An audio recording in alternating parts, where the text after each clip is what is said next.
If you'll open up your text to the lesson from Friday, I want to get started there and say a couple things about Friday. Then the rest of the game plan for today is to move on to today's materials. Okay, but look on page 321 in the corporate citizenship chapter. Here's this case study with Shell's Brent Spar buoy. Can someone tell us precisely what was going on here?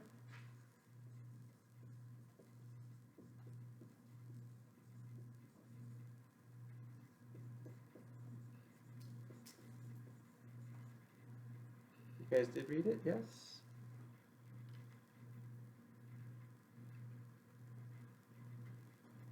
Okay, well, you can look at the text if you need to. Spencer. Well, I forgot my book, but what I remember was the Brent Spar was an oil storage off of Scotland, and it was an oil loading facility that finished its lifespan, and Shell didn't know what to do with it, and they originally just wanted to sink it. Then they decided to turn it into like a ferry port, which was like, it was a better decision for them, like ethically, but it was really still just a financial decision. Okay, excellent. Thank you so much, man. I really appreciate it. That hardens me. Okay, yes, Spencer's absolutely right. So this was an oil storage facility that had lived out its lifespan, and that now was coming to the end, and Shell needed to do something with it. And so initially they were going to sink it to the bottom of the North Sea. Okay, and there was a big environmental outcry, as Spencer rightly noted. And Shell decided, after this big environmental outcry and the accompanying boycott and bad publicity, they decided to convert it into a port for ferry vessels in Norway. Okay, now, real quick question for you guys, especially for those of you who have the book in front of you and can follow along here. Why do you think Shell initially made their decision to sink the Brent Spar buoy to the bottom of the North Sea? What was motivating that decision? Spencer mentioned it, he alluded to it. Can someone articulate it for us in a little bit greater detail? Financially, it's probably the easiest option. Okay, Ben says it's because it was the easiest option financially, and I think he's right. I think that they made their decision, at least their first decision, on the basis of a cost-benefit analysis. Okay, why in the end, after the big environmental outcry and the boycott and all the bad publicity that they got, why do you think the Shell execs decided to convert it into a port for ferry vessels in Norway?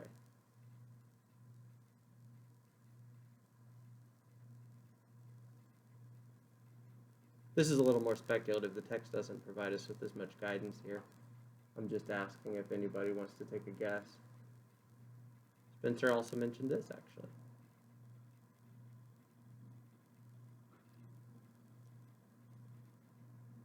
Probably for financial reasons. Okay, because what they were looking at was a situation where they were going to lose a lot of business and get a lot of bad publicity, which could have been financially detrimental as a result of not converting it into a port for ferry vessels in Norway. Okay. This is an important case for us to understand corporation-society relations, and just in general to begin to unpack the topic of corporate citizenship. I do have a question for you, one other question with regard to this case. This one just to think about. We will be doing a very brief module later on business and the environment. But if Shell were to sink the Brent Spar to the bottom of the North Sea, presumably it would kill a lot of wildlife at the bottom of the North Sea. But presumably it would not impact humans very substantially, at least not in the near term. And nature has a way of healing itself, and over the long term, probably by the time that humans did get impacted, it would have resolved itself, at least with regard to us. And let me work on the basis of that assumption. I know that's an assumption set that I'm working with here, but let's say that that were the case. If the only damage that was done by virtue of Shell sinking the Brent Spar in the North Sea was damage to the environment, the non-human environment that is, the only damage that was done was something that did not damage humans. Would Shell be more justified in sinking it to the bottom of the North Sea than they would be if it were environmental damage that impacted humans as well? What do we think of that? Anybody have any first flush? I'm just looking at fishing for an intuitive, first pass on that issue. Does the fact of human involvement make the sinking of the Brent Spar wrong, or if it was already wrong, increase the wrongness?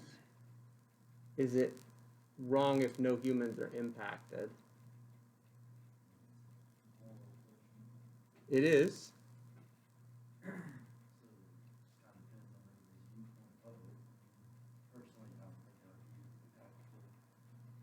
Okay.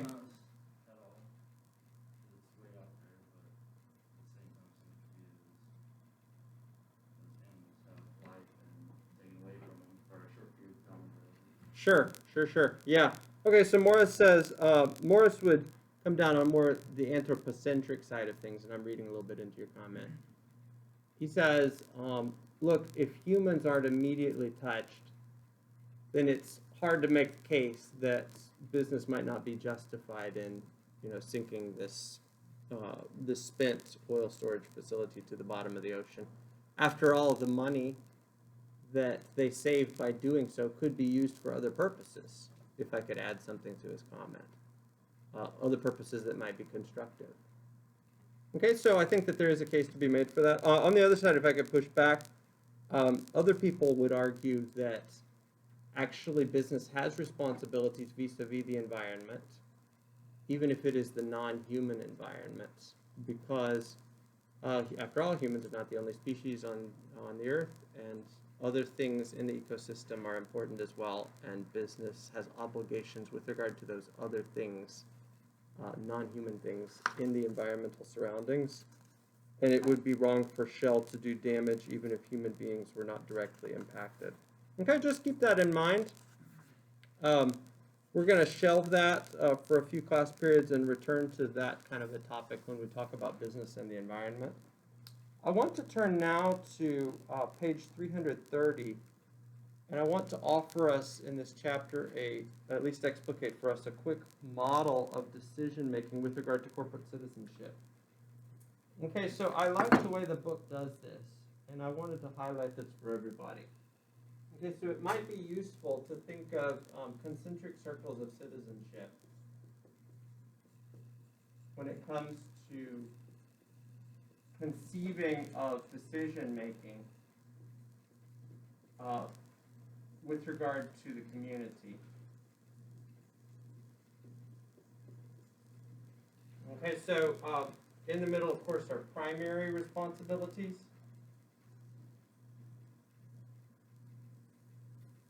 Around that, we have secondary, and of course, tertiary responsibilities.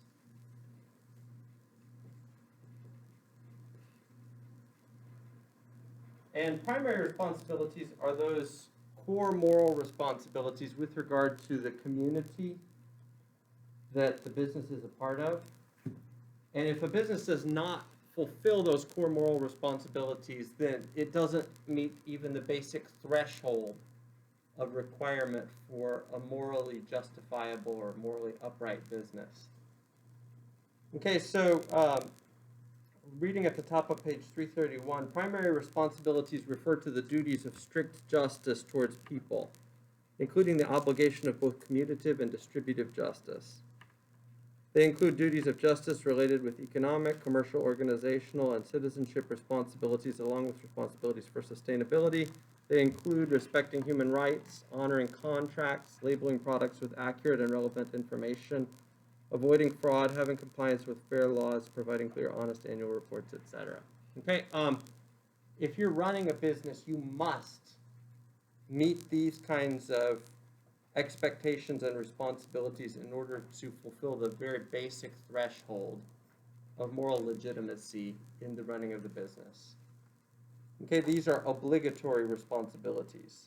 However, other kinds of responsibilities, while important, are not necessarily obligatory. And it might be useful for us here to distinguish between obligatory responsibilities and other kinds of responsibilities so that we can know when faced with the great ambiguity of real life decision making, what kinds of goals and priorities we ought to give primacy to.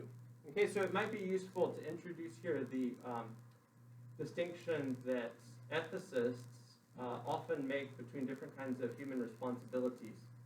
Some responsibilities are obligatory, and other responsibilities are supererogatory. That's a word that I'll describe in a minute.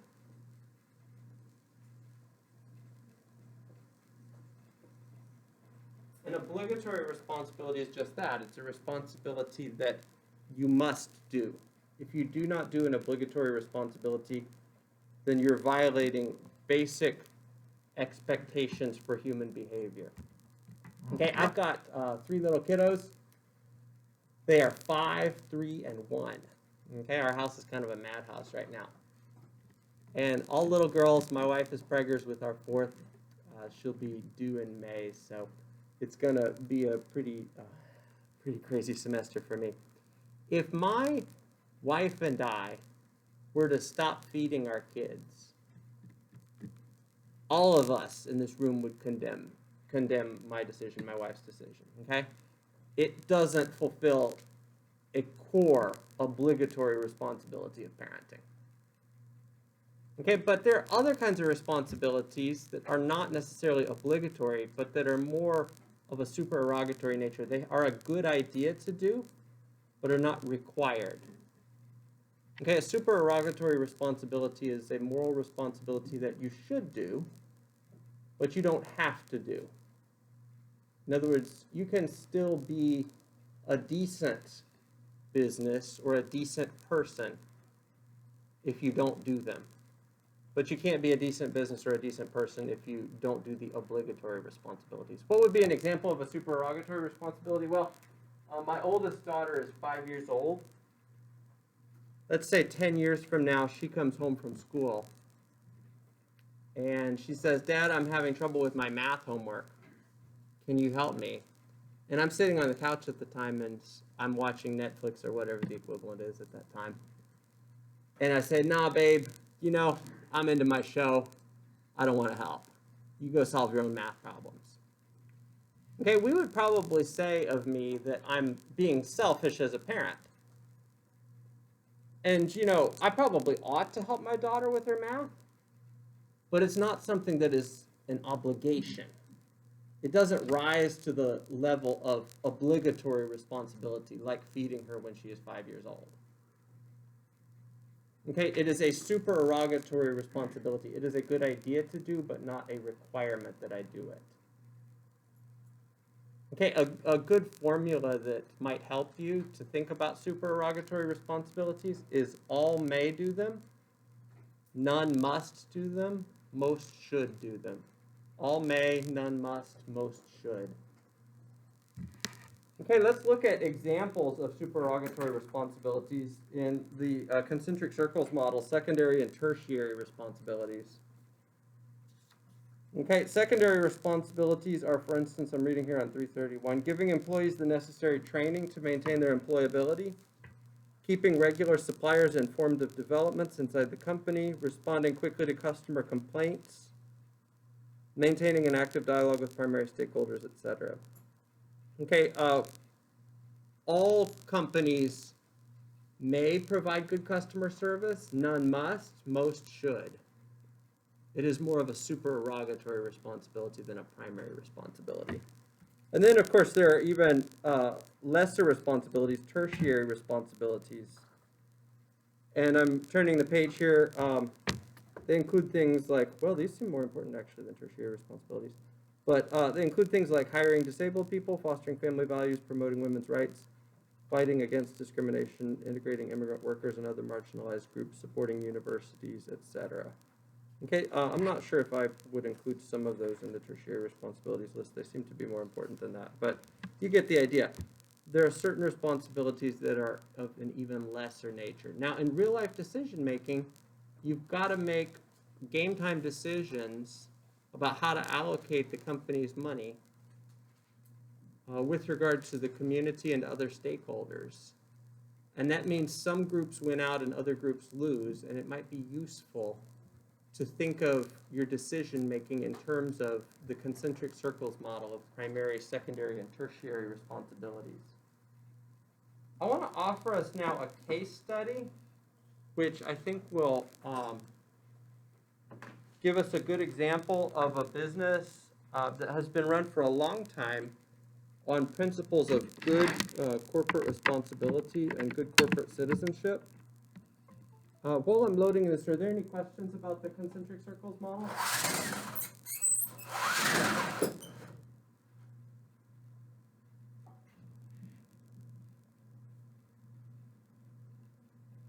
So if I'm walking along a path beside a river, and it's a calm day, and it's a peaceful river, and someone, maybe a little kid, is out there in the middle of the river and holds her hand up and says, "Help, help, I'm drowning, can you help me?" And I could do so with relative ease. I could help her with relative ease.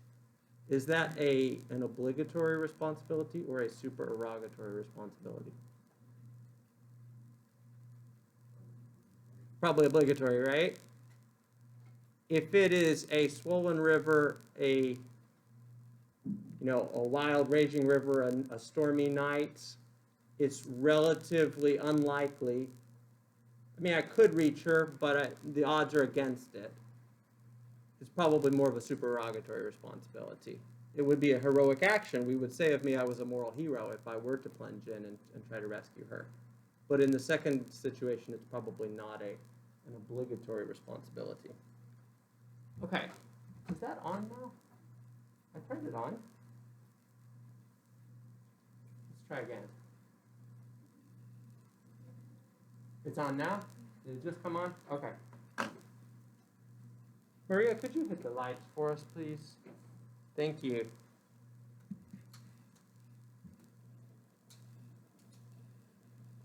That's good. That's perfect. Okay. I think it should be working. Maybe it's just warming up.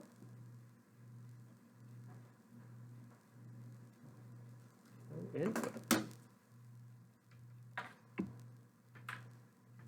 Oh, here's the input. Yay. Good. Okay, Gallery Furniture. Local company. Most of us have familiarity with this company, yes? Okay, if you don't, stick around in Houston for a little while. It's got a cult following. The dude who runs it, his name is Mattress Mac.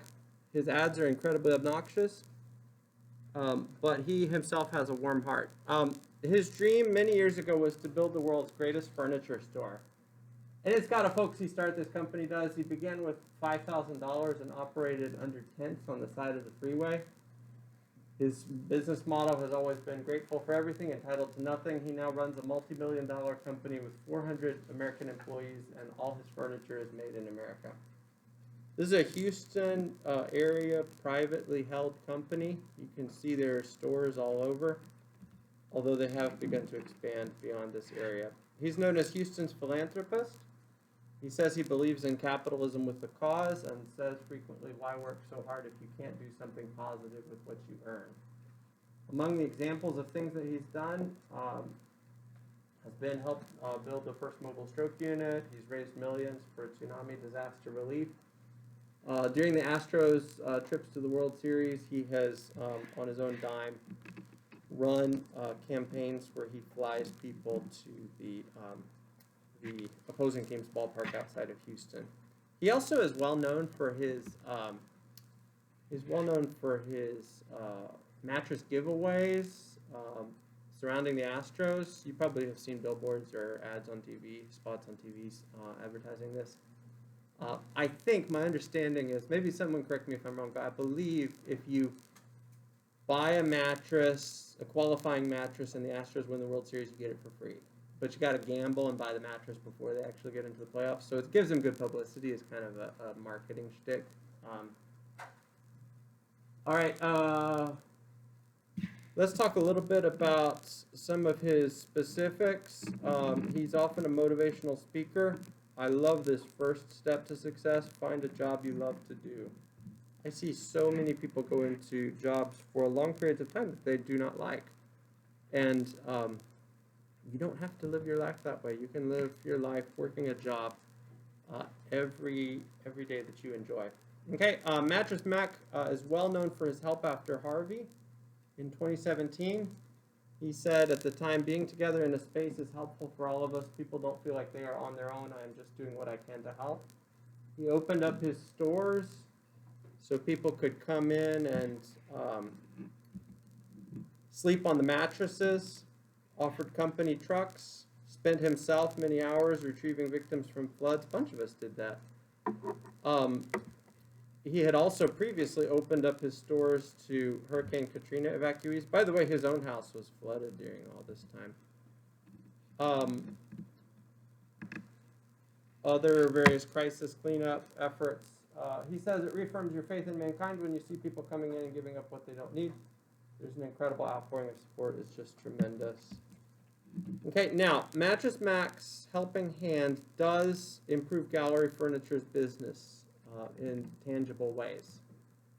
Okay, so they have a good reputation in the community, and a lot of people buy mattresses from them because they want to support a company that they know gives back to the local community. So it does earn loyalty from the customers, and it provides them with free advertising when his company is featured in local news broadcasts. By the way, his stores are amazing. If you ever, the store, for instance, out on Highway, is it Highway 6, where there's that amazing store out there? You can go in and they've got a big aquarium, and you can see like a museum of American heroes. They're trying to get you in the store so you look at the furniture, but at the same time, it's actually kind of a recreational thing. My wife and I have taken our kids out there to sort of spend the day at the store. There's so many things for the kids to do. Okay, so like I mentioned, his business does improve from the good publicity. I suspect that the business bump that they get from the good publicity is not sufficient to cover the outlay. And Mattress Mac gives so much to the Houston community, I really don't think he's just doing it for the sake of good business and improved loyalty from the customers. Almost certainly it's for the sake of doing something with his company's profits that will help benefit what he sees as an important stakeholder, namely the Houston community. Okay, let me see if there's anything else I want to highlight in this case study. Good. I think I see this as an example of a company that's being run on good corporate citizenship principles. He's also been very financially successful himself. I think he's worth a couple $100 million at this point. Okay, so it's an example of a businessman who's able to give charitably and extensively while also making great money for himself. These are not mutually exclusive kinds of goals. Okay, although I doubt if he would be able to run his company this way if this were a publicly traded company. It's probably only something he can do because they are privately held. Any questions or comments about the Gallery Furniture case? You guys hear their ads sometimes? Always? What do you think of them? Annoying? They are everywhere. Yeah, they spend a lot on ads for sure. A lot of people buy furniture from him because they like the Made in America theme that he pushes. And I can understand that. That's kind of a cool reason to do that. Okay, Maria, please grab the lights for us again. Okay, we are now going to shift gears and go to today's materials. Are there any wrap-up questions on the corporate citizenship topic? All right, we're going to move away from this book now, and we're going to go to today's materials. We're going to cover the Aidney article for starters on page 47. Okay, this is a big shift actually for us in this class. We are changing modules. In the first module, we were looking at purposes in business. What is my purpose individually in business, and what is the purpose of business? And let me say a couple quick summary things. We looked at two different models of the purpose of business.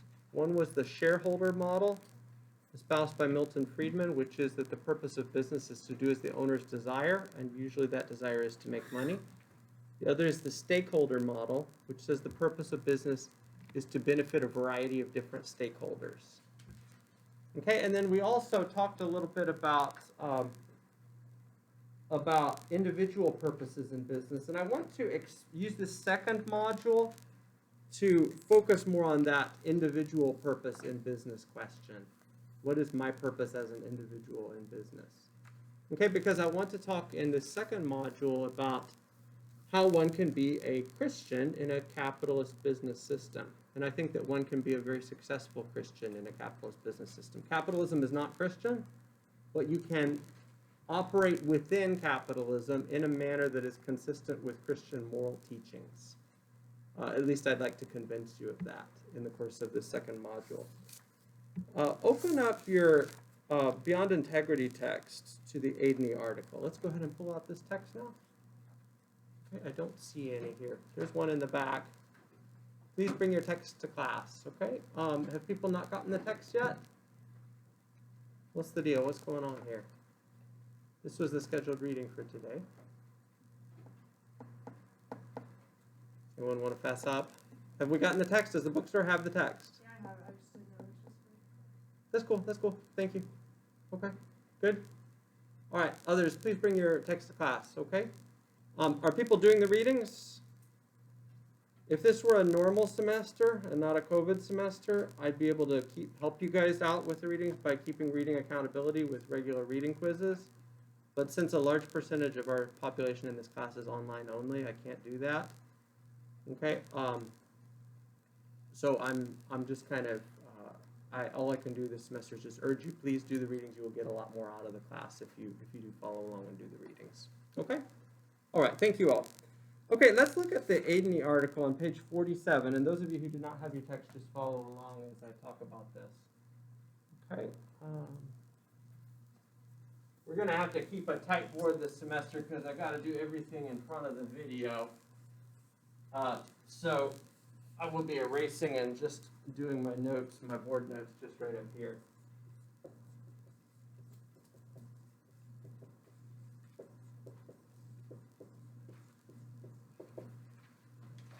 Okay, the Aidney article is on page 47. And Aidney is interested in this article in identifying how we can make the Christian scriptures relevant to contemporary ethical issues. Okay, he's got business in mind for sure, but it's not just business. He's got a variety of other contemporary ethical issues in mind.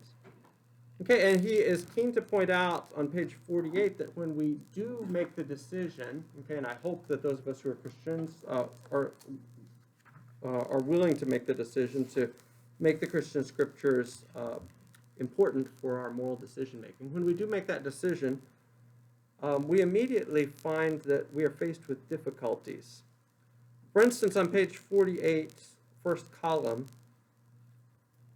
towards the bottom, Aidney writes, there is an overlap between the cultures of the Bible and the cultures of its readers in every age. If there weren't, the task of reading such a foreign text would be impossible. But there are also pervasive differences. If we do not understand these differences, the ethical teaching of the Bible remains incomprehensible. Okay, and then at the top of the second column on 48, the problem comes from the Bible's questions and its answers seem totally foreign and incomprehensible to us. Whatever their doctrine of Scripture, most Christians simply ignore the parts that seem irrelevant. Okay, without a doubt, we are pretty culturally removed from the context in which the Christian Scriptures were originally written. Just to take one example as an illustration of that, when you look at the parables that Jesus of Nazareth uses to illustrate moral principles, these parables almost entirely take place in an agrarian context. Okay, cover farming. They cover the crops, the seasons, and the decisions that agricultural workers make. Okay, and I am sure when I read the biblical text that there are all sorts of background assumptions that the people in the original context would have understood about farming that would have informed this parable and Jesus of Nazareth's explanation of this parable, or whatever the parable would be, that I'm not getting. All sorts of assumptions that I'm not getting. Okay? And there are a lot of different examples of that as cultural difference. And yet at the same time, there are certain general purpose principles that the biblical text does seem to emphasize over and over again. Okay, so while the Christian scriptures do not give us specific targeted guidance, they do not tell you whether selling mortgage-backed securities to clients when these mortgage-backed securities are not necessarily rated accurately by Moody's, Fitch's, or Standard & Poor's, accurate with respect to the risk that they entail, is an ethical undertaking. They do not tell you that sort of thing. However, what the Christian scriptures do accomplish is they tell us general purpose principles. Okay, general purpose, they provide general purpose guidance. It might be useful to think of the Christian scriptures as a 30,000-foot perspective. When you are in a plane at 30,000 feet looking down at the ground, you can't make out individual details, but you can see general themes in the landscape. You can pretty easily tell whether you are over desert or forest or land or water. Okay, and the Christian scriptures don't give us specific guidance about mortgage-backed securities, but they do provide us with general moral principles, like general themes in the landscape. And what Adney emphasizes throughout this article is that it is by absorbing and learning those general moral principles that we come to a position where we are able to make specific decisions in great detail. Okay, so I'll mention this more in a minute, but just for starters, Adney emphasizes that the way you learn moral goodness as a Christian is by absorbing certain general principles and making them a part of your life, a deep part of your life, and then in particular situations you will know how to apply those principles as the situation requires. Look, for instance, on page 51. Okay, Adney writes, the primary way we learn goodness from the Bible is by making the story of the Bible the interpretive framework through which we view all of life. This approach does not deny that we learn propositions or doctrines from the scriptures. Okay, he's quoting Lindbeck here a little further down. A comprehensive scheme or story used to structure all dimensions of existence is not primarily a set of propositions to be believed, but is rather the medium in which one moves, a set of skills that one employs in living one's life. Its vocabulary of symbols and its syntax may be used for many purposes, only one of which is the formulation of statements about reality. Okay, and Adney goes on to explicate precisely what that means.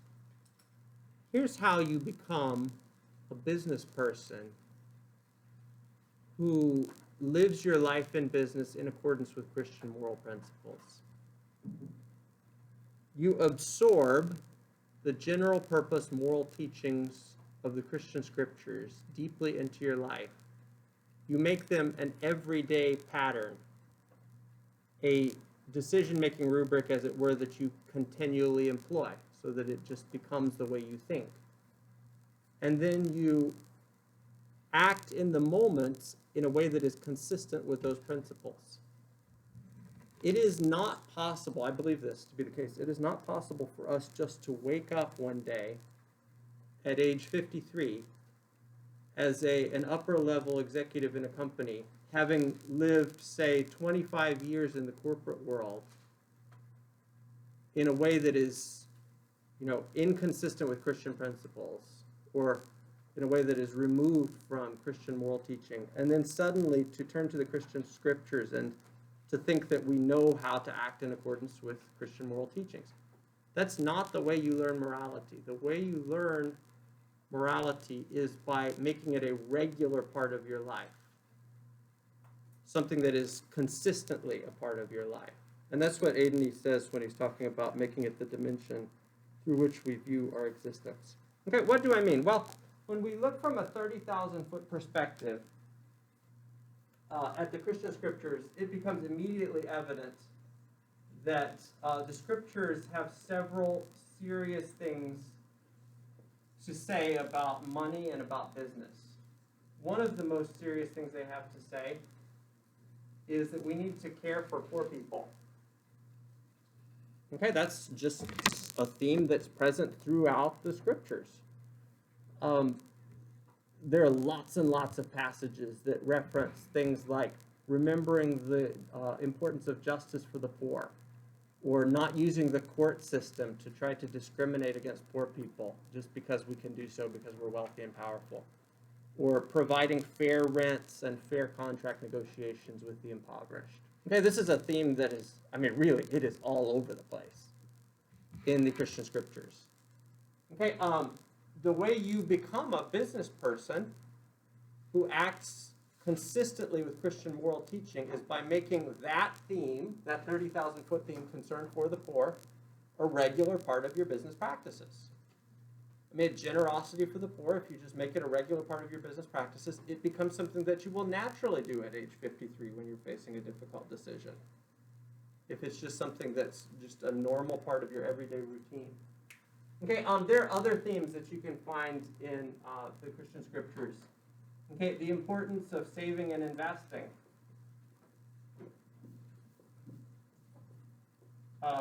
We'll look at this a little bit later, but the parable of the talents is one of Jesus of Nazareth's most famous parables, where he talks about a landlord going away for I don't know if the text tells us how many years. But anyway, he goes away and he has 3 servants, and he gives them each different talents or different deployments of money. Okay, and I think the numbers are 10, 5, and 1, maybe. Anyway, the 2 dudes who get the 10 and the 5, they make double with their talents, and the dude who gets the 1 just buries it.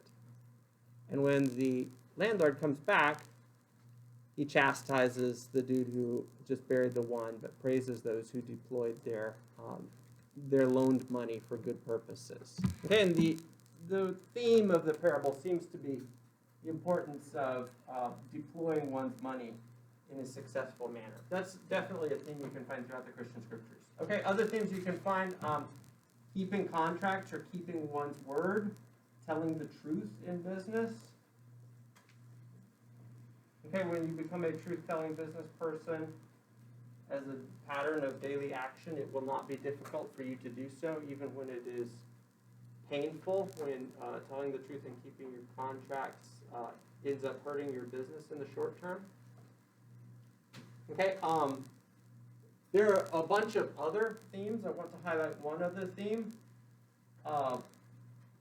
Let's call it the dangers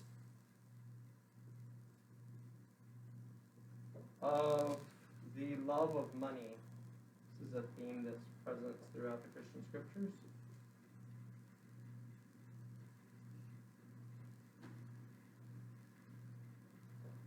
Okay, and in fact, actually, there is a famous verse in the New Testament that says the love of money is the root of all kinds of evil.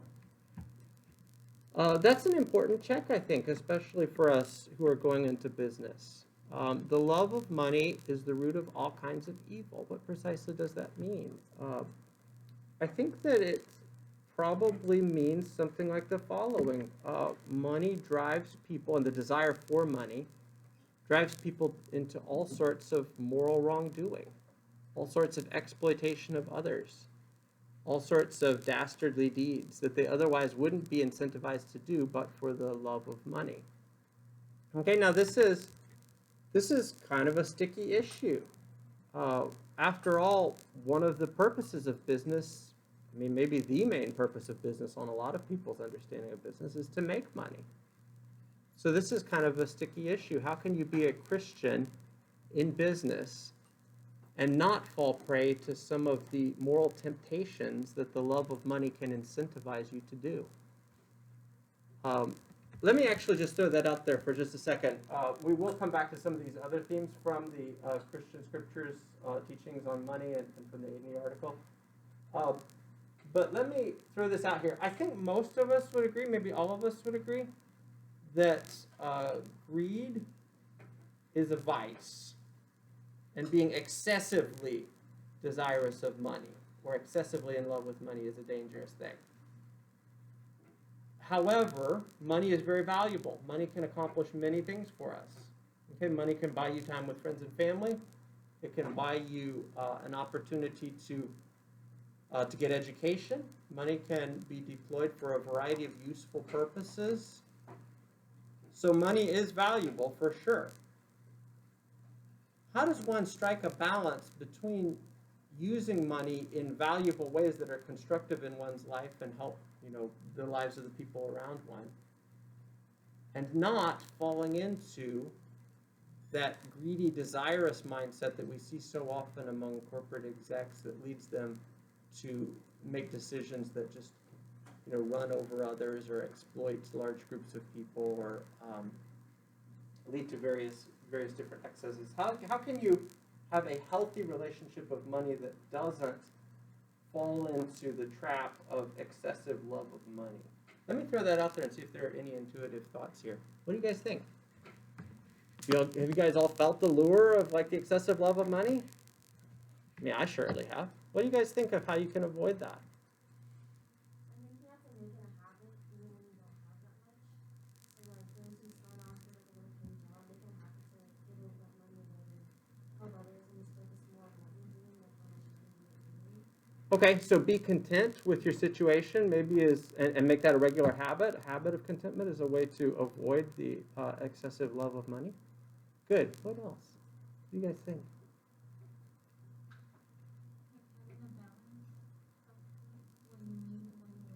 Okay. Okay, what you need and what you want, having a balance. Good. Other ideas? Any practical ideas? Like maybe regularly giving some away? Probably having somebody that'll hold your money, I guess, almost like a banker for yourself, kind of so they're in charge of it and you have no dealings in it. Okay, so some sort of distancing from the money might be of value. If it leads to too much dangerous influence on your own character. Okay, good.